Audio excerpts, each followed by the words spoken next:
Welcome to VSOW. It's good to be here. You know, it's funny. I was driving over to the studio today, and I hit every single green light. I mean it. A solid 20-minute commute, and I don't think I touched the brake pedal once. Just sailed right through. That's the best feeling. It is. And for a second, I had this really powerful, visceral thought. I thought, I am the master of my destiny. I have hacked the city's traffic grid. I am an efficient driving machine. Of course. And then, of course, it hit me. I was just lucky. It was pure, unadulterated, random chance. The timing of those lights had absolutely nothing to do with my skill or my timing or anything I was doing. But it really got me thinking about what we've got on the stack for today.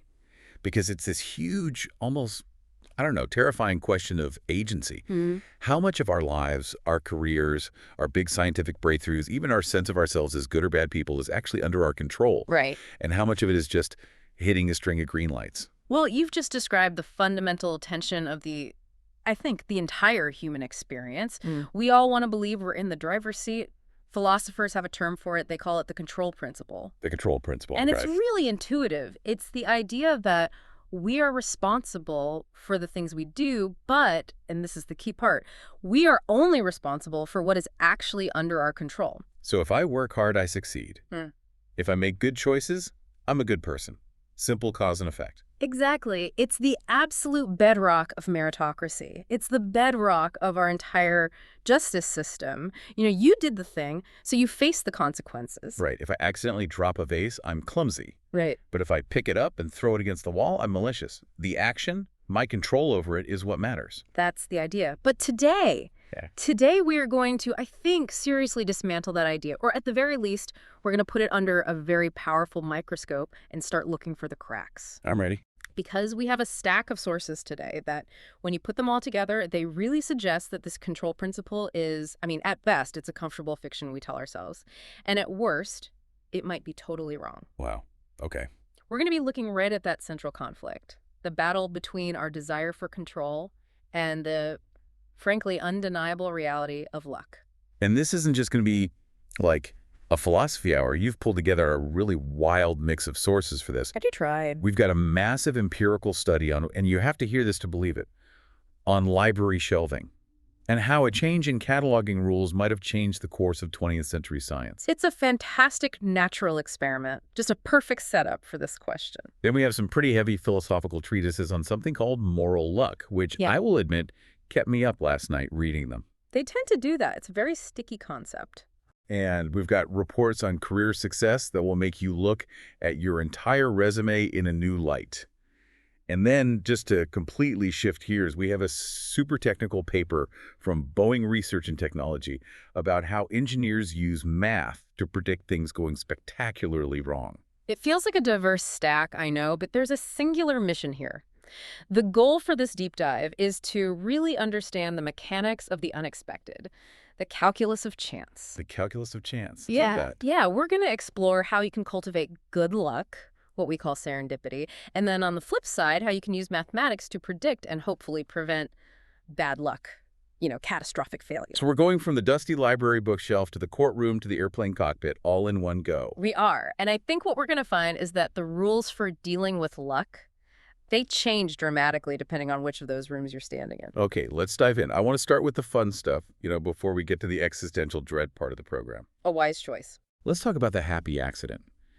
Because history, and especially the history of science, is just littered with these eureka moments. We love them. We love the story of the lone genius who sees what nobody else sees.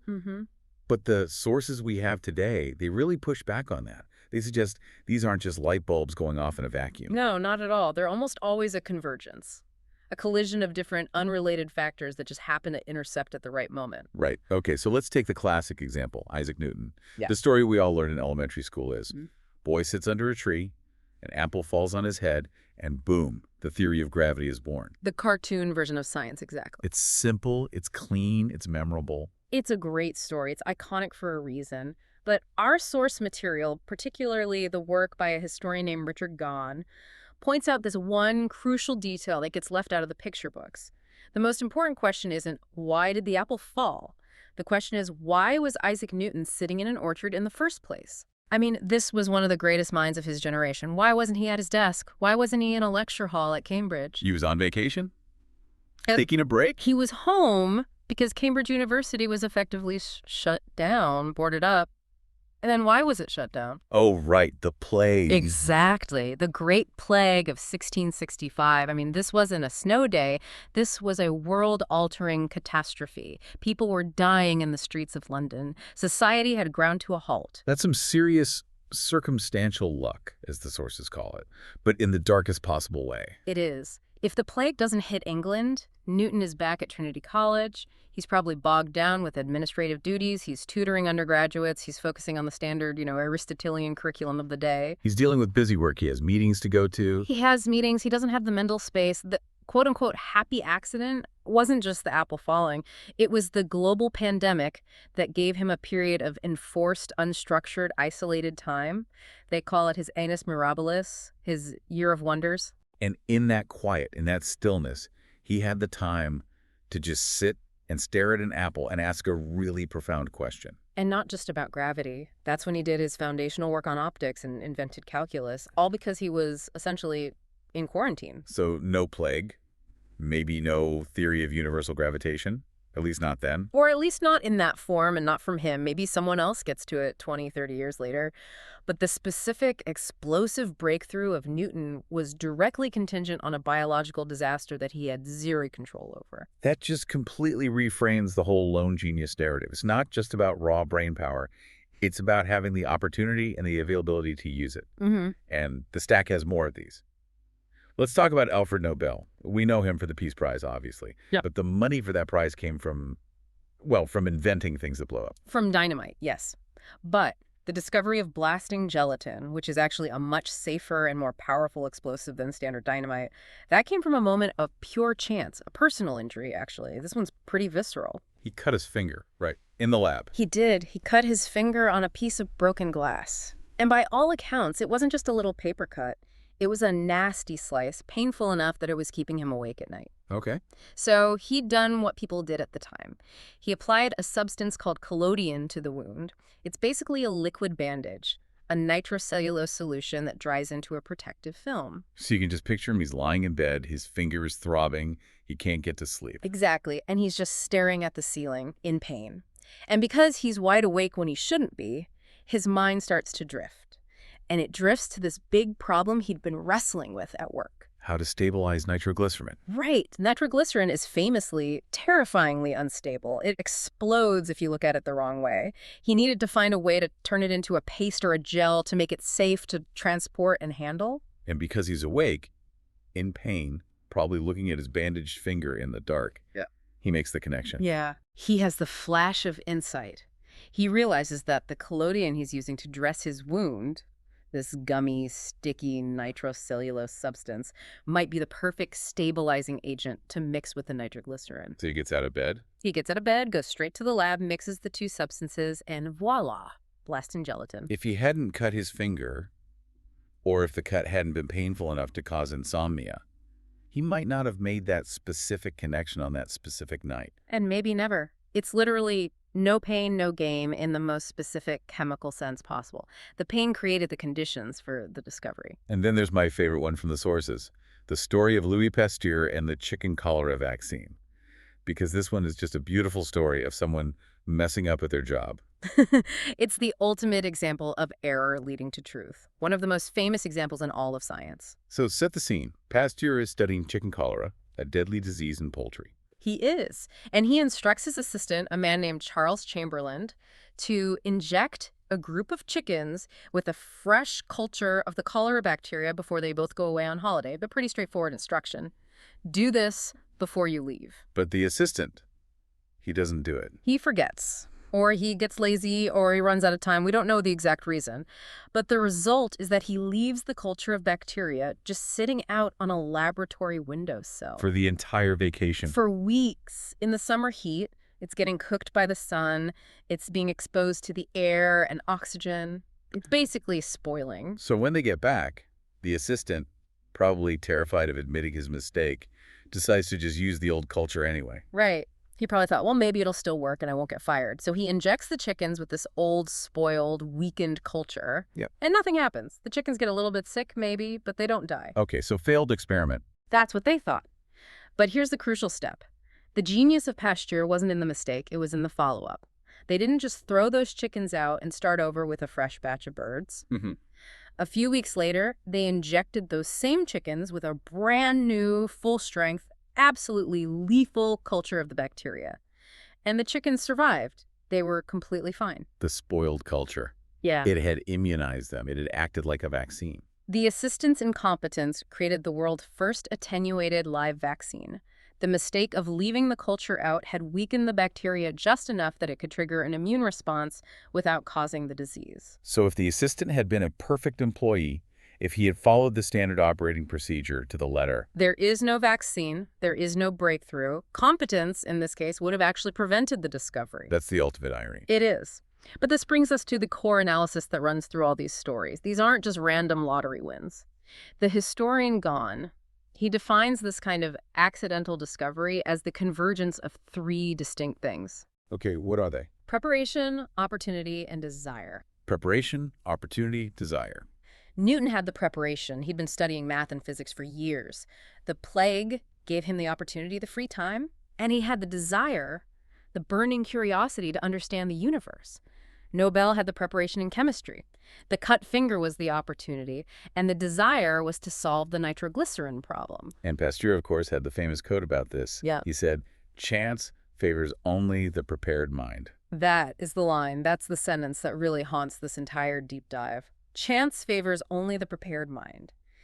It suggests that luck isn't just a blind force. It's out there, floating around like invisible radio waves, but you need the right kind of receiver to pick up the signal. Right. If Newton hadn't been studying physics, the falling apple is just a potential snack. If Nobel wasn't a world-class chemist, the collodion is just a bandage on his finger. The mind had to be ready to see the significance of the accident. But here, this is where it gets really interesting for me, and it leads us directly into our first major source for this deep dive. What exactly is a prepared mind? Because I feel like there are two competing definitions. So go on.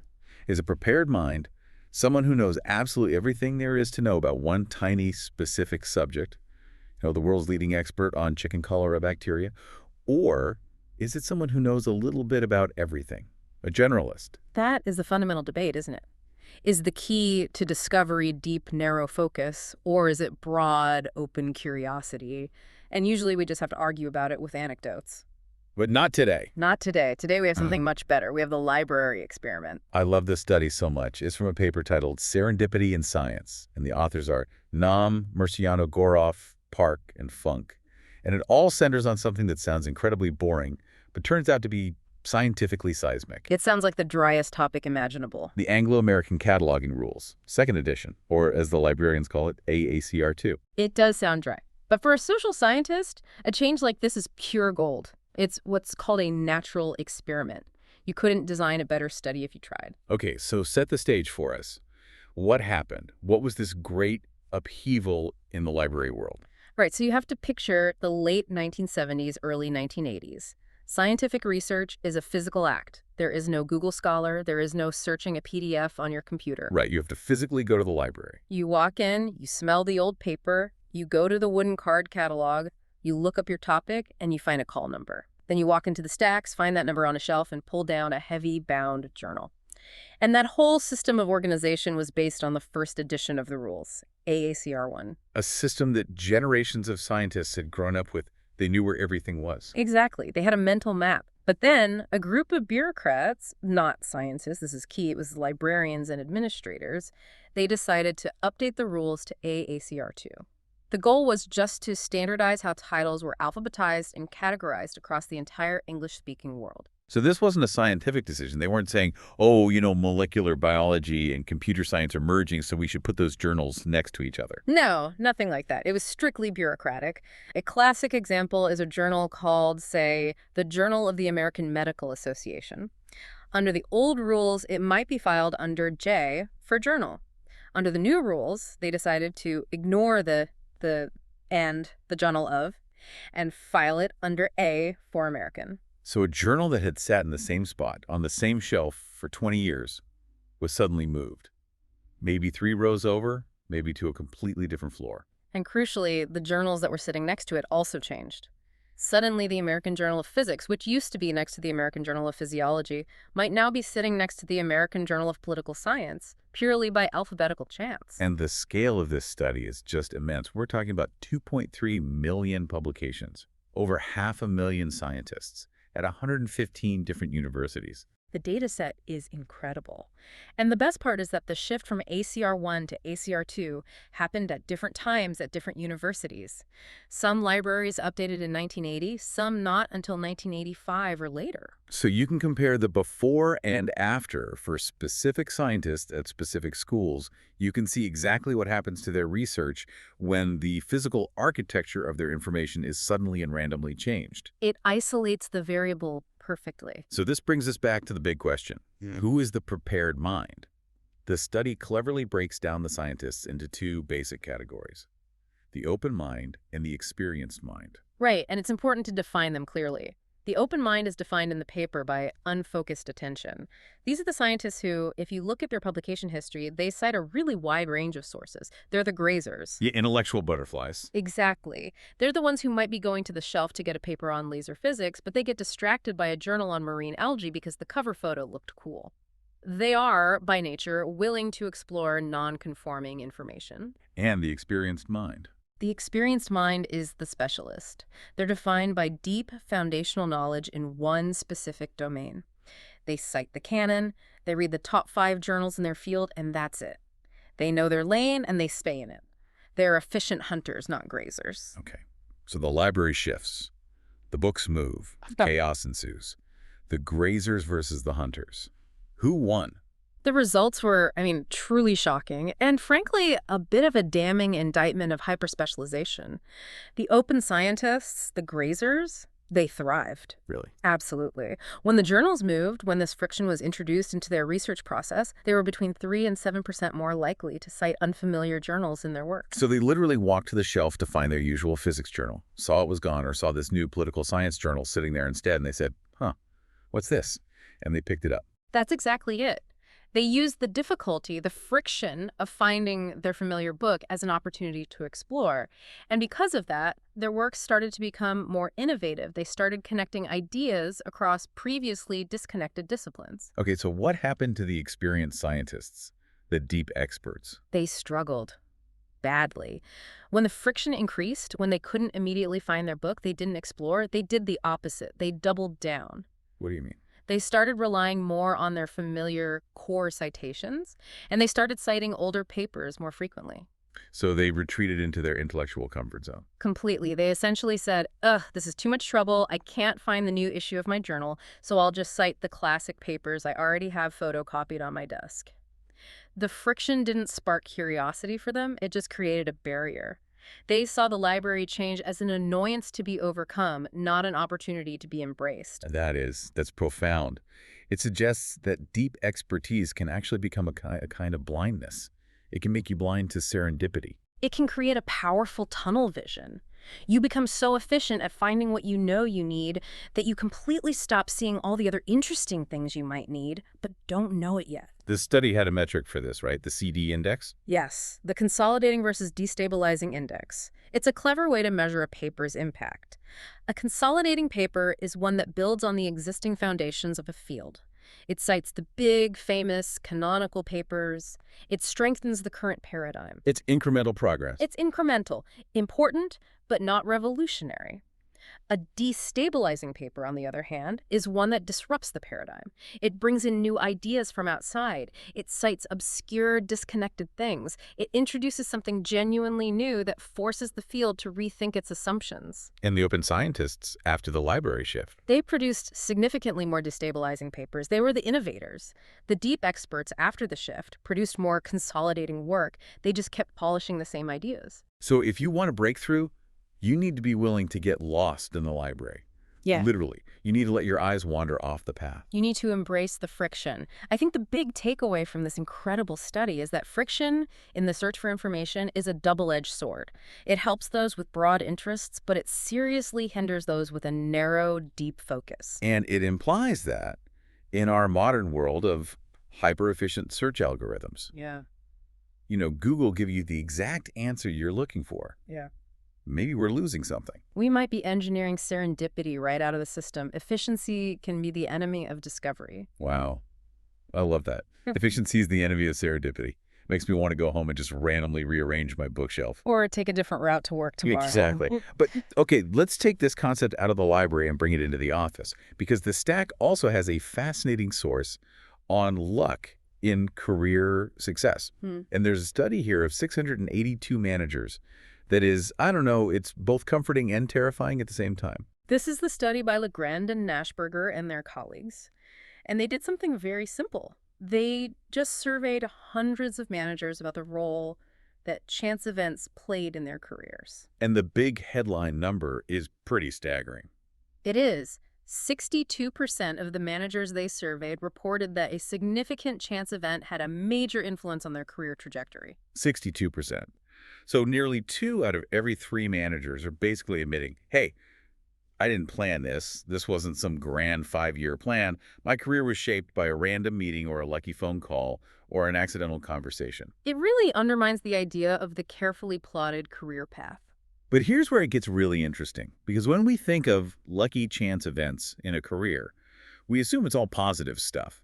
Winning the lottery or bumping into the CEO in the elevator and pitching your brilliant idea. Right, the Hollywood version of a lucky break. But this study explicitly looked at negative chance events as well. Things like getting laid off during a downsizing, having a toxic boss who makes your life miserable, your whole division being restructured out of existence. The disasters. The stuff that keeps you up at night, convinced your career is over. Exactly. And what did they find? They found that 71% of the people who experienced a significant negative chance event reported that it had a positive eventual impact on their career. 71%. That number is it's massive. It means that if you get fired from your job today, there is a better than 2 in 3 chance that in the long run, it will be the best thing that ever happened to your career. It's the kick in the pants theory of career development with real data to back it up. The researchers dug into the why of it, and it's fascinating. A negative event like a layoff forces a fundamental change in what they call your career stance. Your career stance, what does that mean? It means if you're comfortable, if the paycheck is steady, you'll tend to stay put. You'll tolerate a bad boss. You'll stay in a stagnating industry. You'll stay on a path that isn't really going anywhere just because it's safe. Inertia. Total inertia. But a big negative shock, it forces you to move. It builds resilience. It forces you to look for opportunities in new industries or new roles that you would have completely ignored otherwise. It's the library experiment all over again. The negative event, the layoff, is the friction. It's the book being moved from its familiar shelf. It is precisely the same mechanism. If you approach your career like an open scientist, a layoff is just a forcing function that makes you check a different section of the library. It shoves you out of your comfortable tunnel. There's a flip side to this in the study, isn't there?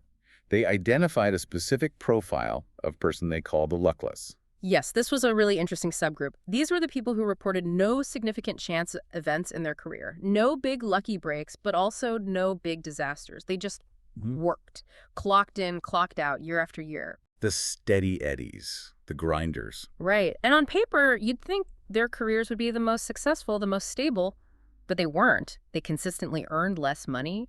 They had lower status and fewer promotions.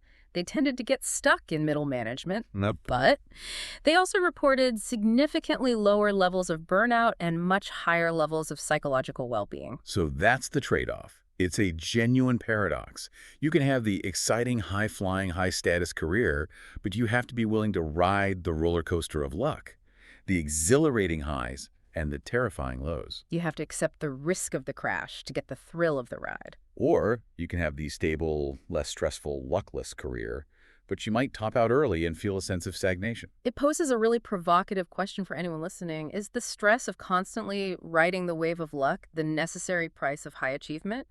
And are you willing to pay it? Or is peace of mind worth more than that corner office? That is a tough, tough question. And speaking of tough questions, I think it's time to pivot to what is easily the darkest, most philosophically challenging part of our stack today. We've talked about luck in finding a book on a shelf and luck in getting a promotion, but what if the luck isn't about that? What if the luck is about whether you're considered a hero or a murderer. This is where we leave the realm of social science and statistics, and we enter the deep, murky waters of philosophy. This is the moral luck debate. And just a warning to everyone listening, this part of the conversation is designed to be uncomfortable. It really is. It messes with your head. Yeah. Because we started this whole deep dive by talking about the control principle, this idea that we only judge people for what they can control. Right. But the concept of moral luck basically says, actually, no, that's not how we operate at all. We constantly judge people, both legally and morally, for things that are completely beyond their control. The two heavy hitters in this area are the philosophers Thomas Nagel and Bernard Williams. And Nagel, in his famous paper, he identifies 4 distinct types of luck that systematically interfere with our moral judgments. And the first one, the one that's easiest to grasp, is resultant luck. Luck in how things turn out. Yes. And the classic thought experiment here is the tale of the 2 drunk drivers. It's crucial we walk through this slowly because it exposes a fundamental glitch in our moral software. Okay, lay it out. Imagine 2 people. Let's call them driver A and driver B. Both went to the same party. Both had the exact same number of drinks. Both are equally intoxicated, well over the legal limit. And both, foolishly and recklessly, decide to get in their cars and drive home. They take the exact same route at the exact same speed with the exact same level of impairment. So from an ethical standpoint, at the moment they turn the key in the ignition, they are identical. They have made the exact same bad choice. They are moral twins. Now, driver A, he swerves a bit. Maybe he bumps a curb and scratches his bumper. He makes it home safely. He wakes up the next morning with a bad hangover and a sense of guilt. We would call him irresponsible. Maybe he gets a DUI, a slap on the wrist, a fine. And driver B. Driver B makes the exact same swerve at the exact same moment, but at that exact second, a child who is chasing a ball runs out into the street from between 2 parked cars. Driver B hits the child and kills them. Oh, wow. He called driver B a monster, a killer. We put him in prison for vehicular manslaughter. We ruin his life. The community reviles him. Oh, the only difference, the only variable that changed was the child. Exactly. The presence of the child in the road was a factor completely, 100% outside of the driver's control. The act of driving drunk was identical. The level of control was identical. But our moral judgment and the legal consequences are worlds apart. And it's all based purely on a roll of the dice, on luck. That's terrifying, because it means our moral standing in the world is just. It's brittle. We're all just one unlucky coincidence away from being a villain. If driver A had left that party just 10 seconds later, he could have been driver B. That is the fear at the heart of this. Nagel argues that if we were to strictly and logically apply the control principle, we would have to judge driver A and driver B exactly the same. We should punish the man who got a scratch on his bumper just as severely as the man who killed the child because their blameworthy action was identical. But we can't do that. It feels wrong. Our intuition screams that the outcome matters. Our intuition rebels. We are hardwired to care about results, even if those results are determined by luck, and that's resultant luck. Okay, that's one. What's the next type? The next one is even more unsettling, I think. It's circumstantial luck. Luck in the circumstances in which one finds oneself. And this is the Nazi collaborator thought experiment. This is where it gets really dark. It does. So imagine a man, an ordinary German citizen living in, say, the early 1930s. He's not a particularly vicious person, but he's a bit of a conformist, maybe a little weak-willed. He gets swept up in the rising tide of Nazism. His friends join the party, so he joins the party. He's eventually conscripted and becomes a guard at a concentration camp. And there, he participates in or enables horrific atrocities. He becomes evil. We rightly condemn him as a moral monster. Absolutely. Now, imagine an identical person, a distinct clone of that man. Same genes, same psychology, same temperament, same latent prejudices.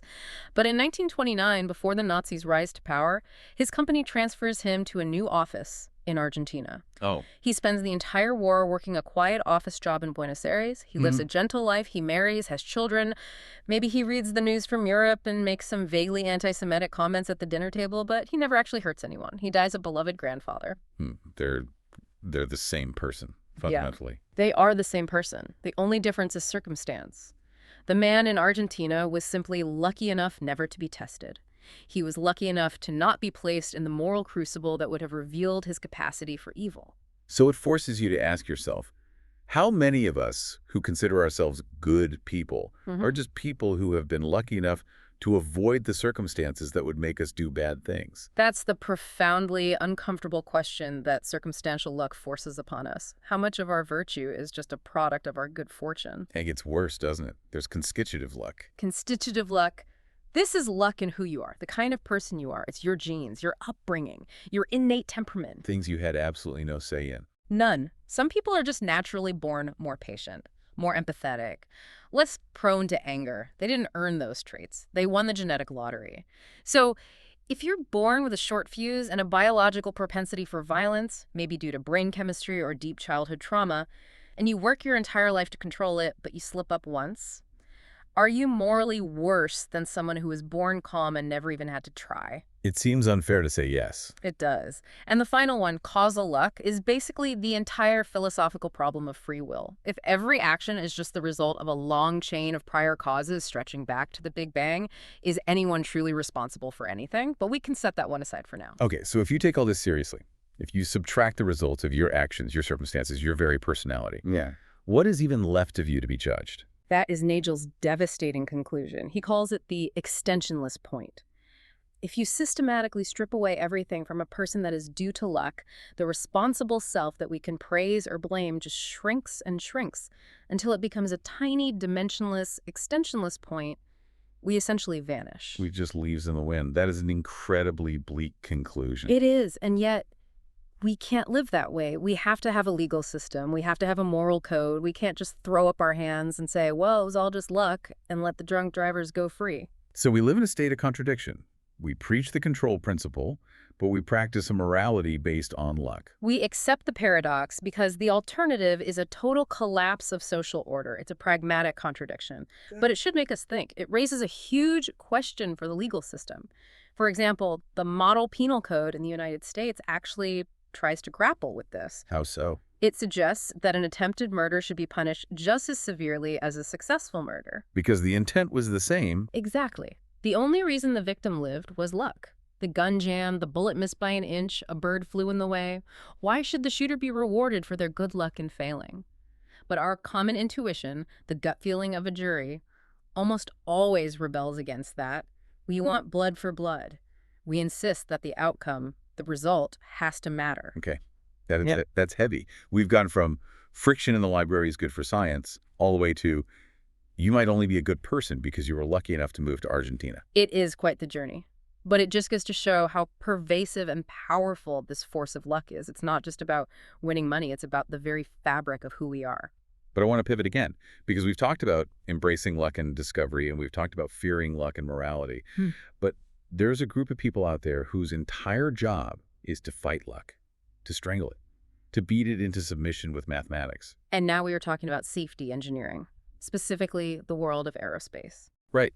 We have this very technical paper from Boeing Research and Technology. The title is Estimating the Probability of Extremely Rare Accidents in Complex Systems.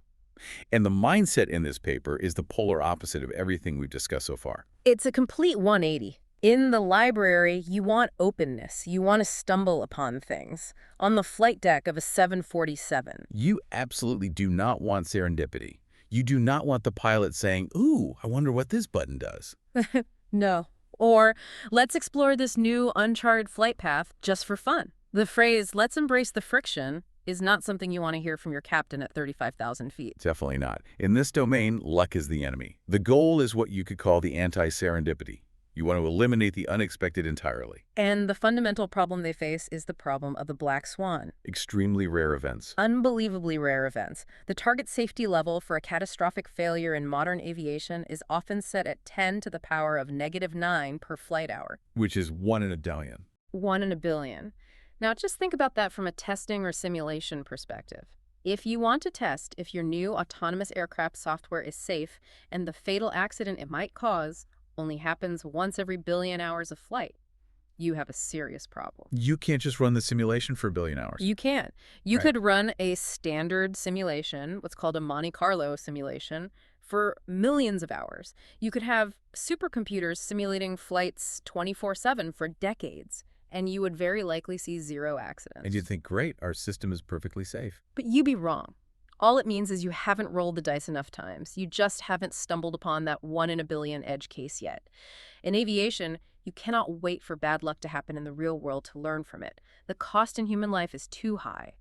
You have to find a way to predict the bad luck before it ever has a chance to exist. So how on earth do they do it? The paper talks about a method called MADRM. Right. That stands for multi-agent dynamic risk models. And this is crucial. They aren't just modeling the physics of the plane anymore. It's not just about will the wing snap off. We're very good at testing metal fatigue. They're modeling the whole system. The whole socio-technical system. They are modeling the pilot, the air traffic controller, the maintenance crew, the hardware, and the software, all interacting with each other in a dynamic system. Because that's where the real risk is. Yeah. The pilot might be tired. The air traffic controller might be distracted. A sensor might be giving a slightly faulty reading. Precisely. A human's reaction time isn't a fixed number. It's a stochastic parameter. It's random. Sometimes a pilot reacts in 1 second. Sometimes it takes them 3 seconds. Sometimes they mishear a command from the tower. The model has to account for all the messiness and unpredictability of being human. So how do you find that 1 in a billion needle in an infinite haystack of possibilities without burning a billion hours of computer time? They use a brilliant combination of 2 advanced techniques. The paper calls them IPS and direct. And this is where the math gets really, really cool. Okay, let's break these down for everyone. Let's start with IPS, the interacting particle system. Okay, think of it like a video game where you can save your progress at any moment and then clone yourself.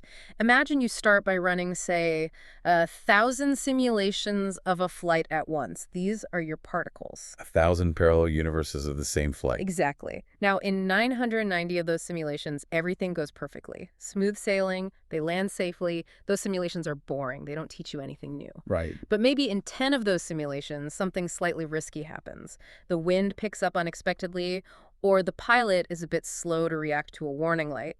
The flight path drifts a little bit closer to the limit state, the danger zone. In a normal simulation, that flight would probably just correct itself and land. But with IPS, the algorithm says stop. You take those 10 risky scenarios and you clone them. You make 10 copies of each of them. So now you have 100 risky flights. And you kill off the 990 safe ones. You're selectively breeding the bad luck. Yes, that's a perfect way to put it. You are actively evolving your simulation toward failure. You stop wasting computational power on the safe outcomes, and you pour all of it into exploring the most dangerous timelines. You are curating a garden of disaster inside the computer. That is so incredibly smart. It's like instead of watching 1,000 people walk down a busy street to see if anyone falls, you find the one guy who stumbles a little bit, and then you instantly simulate 1,000 different versions of him trying to regain his balance, just to find the one way he actually falls flat on his face. That is precisely the logic of IPS. It dramatically reduces the variance and forces the rare event to happen much more frequently in the simulation so that you can actually study its causes. So that's IPS. And the other part is direct. Direct. It stands for dividing rectangles. This is an optimization algorithm for searching. This is about finding where to even look for the problems, right? Exactly. Imagine the entire SERP space of all possible things that could go wrong. Every possible wind speed, every possible pilot reaction time, every possible sensor failure. Imagine all of that as a giant multi-dimensional box. An impossibly big box. Right. Most of that box is safe. It's boring. The direct algorithm starts by dividing that giant box into a few smaller boxes or hyperrectangles. It takes a quick look at each one and asks, what's the probability of failure in this general region? If the answer is basically 0, it ignores that box and never looks there again. It just crosses it off the list. But if the answer is, maybe there's a small chance of failure here, it zooms in. It takes that promising rectangle and divides it into even smaller rectangles, and it repeats the process, drilling down further and further. So it's not searching randomly, it's hunting. It is an intelligent hunt. It completely ignores the safe parts of the space and relentlessly, efficiently drills down into the most dangerous regions. It doesn't waste a single CPU cycle simulating a calm, sunny day. It goes looking for the perfect storm. And this brings us right back to the prepared mind from the library, but in a completely inverted way. How so? In the library experiment, the open mind finds good luck by wandering, by grazing, by not being too efficient. Right. But in safety engineering, the direct algorithm finds bad luck by being the exact opposite. It doesn't wander, it optimizes. It hunts with ruthless efficiency. That is a fantastic synthesis. We use strategic openness to find good luck, and we use strategic optimization to hunt down and eliminate bad luck. We force the system to fail in the simulation so that it never gets the chance to fail in reality. And the results are astounding. The paper states that this combined method allows engineers to accurately estimate probabilities as low as 10 to the power of -17. 10 to the minus 17. Yeah. I can't even comprehend that number. That's not a needle in a haystack. That's finding a specific pre-marked grain of sand on a beach the size of the known universe. But they can find it. They can find that one hyper-specific set of circumstances where the pilot is tired and a particular sensor fails, and the wind gusts at exactly 42 knots from the northeast, causing the plane to crash. And because they found it in the computer, they can build a safeguard to prevent it from ever happening in the real world. It's just incredible what mathematics can do when you stop accepting it was just a freak accident is a valid answer. It's a complete refusal to be a victim of statistics. Okay, so we've gone on quite a journey here. We've gone from a misplaced book on a shelf to a moral judgment in a courtroom to a catastrophic failure in the cockpit. What's the thread that ties all of this together? I think the thread is our relationship with the uncontrolled, the calculus of chance. We can't always control the random event itself, the apple falling, the book moving, the child running into the street. But we can control our posture towards it. We can calculate our exposure. We can position ourselves to either benefit from it or defend against it. So what does this all mean for the listener? We've covered a lot of ground. What's the takeaway? I think the synthesis is that you need to learn how to modulate your control depending on your goal. Modulate your control. I like that. If your goal is discovery, if you're trying to create something new, whether that's a scientific theory or just a new recipe in the kitchen, you need to intentionally lower your control. Be the open scientist. Embrace friction. Let the plague close the university for a year. Let your assistant leave the culture on the windowsill. Let the algorithm recommend a weird movie. Don't just stick to what you know. Allow the inefficiencies in your life to show you something new. But what if you're not trying to discover something? What if you're dealing with failure? If you're dealing with a career setback, a negative chance event, the goal is to reframe it. Remember that 71% statistic. The bad luck is very often the mechanism that delivers the good luck later on. It's the shove you needed to get off a path that wasn't working. Don't look at the firing as the end of the story. See it as the library shelf shifting. Go look for the new, interesting book that just appeared next to the empty space. And when we're judging other people? That may be the most important one. When you find yourself judging others, or yourself for that matter, that's when you must remember moral luck. The lesson there is humility, deep, profound humility. You have to recognize that the difference between the responsible citizen and the criminal, or the hero and the coward, might just be a child running into the street or a job transfer to Argentina. We should be a little kinder, a little more compassionate to those whose luck broke the wrong way, because we're all standing on that same fragile, uncertain ground. And finally, when the stakes are life and death. When the stakes are life and death, when safety is the only thing that matters, you must reject luck entirely. You do the math. You run the IPS simulation. You hunt for the failure modes with the direct algorithm. You don't hope for the best.